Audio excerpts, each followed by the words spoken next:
好，欢迎来到快乐手工。前几天我给朋友做了一双软底鞋，她呢非常喜欢。那昨天呢，她又拜托我，希望我给她的婆婆也做一双。今天呢，我把鞋子给做好了，因为给老年人穿。这次呢，我做的是一双高帮的软底鞋，它呢和软底鞋一样哈，也不分左右脚，这样穿起来呢更方便。因为是老年人穿，所以呢，我在底部用的是胶点的防滑布，这样呢穿起来就更安全了。这个软底鞋制作起来呢也很简单，接下来我们就来看看它的制作过程。首先呢，我们来画软底鞋的纸样，那么我呢已经把它画好了。这个呢是鞋底的纸样，这个呢是鞋帮的纸样。鞋底纸样的画法呢和12月10日视频中软底鞋底的画法呢是一模一样的，朋友们呢可以参考看一下哈。那么今天呢重点来说的是鞋帮的画法。首先呢，我画一个长方形，它呢长度30.5厘米，高度13.5厘米。然后呢，我们根据这些数据哈，定位出这些红点，再用弧线把这些红点给连接起来。这个是鞋底，这是鞋跟的位置，这是脚尖的位置哈。那么这里的绿色的弧线长度呢，正好是鞋底的这个弧线长度，它们俩长度是一样的。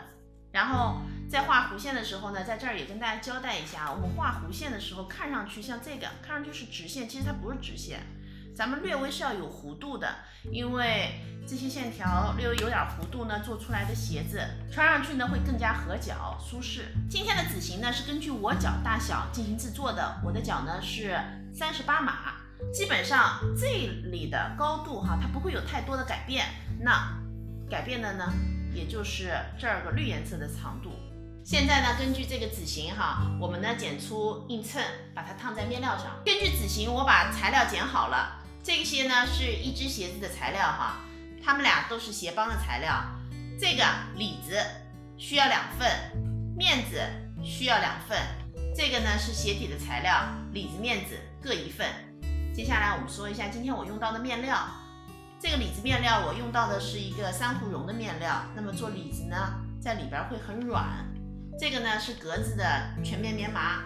在这儿说一下这个鞋底的面料哈，这是一个胶点的防滑布，那这个做鞋底呢还是挺合适的。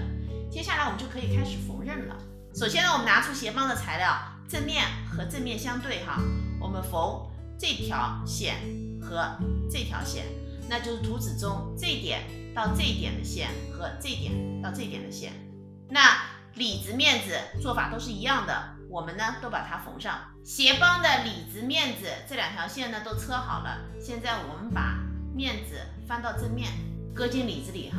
搁好以后，我们把鞋口的这一圈车上，鞋口的一圈呢车好了。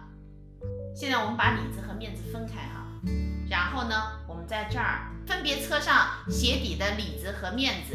那我们在面子这个地方呢，需要留一个反口。里子、面子、鞋底呢都已经车好了。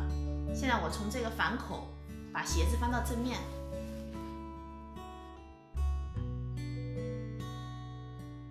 接下来呢，我们用长针法把反口给封上。反口呢缝好了，我在鞋口呢还缝了一圈花边。那整个软底鞋呢就制作完成了。这期视频内容就是这些了。如果您喜欢我的视频内容，请您点击加关注。咱们下期再见。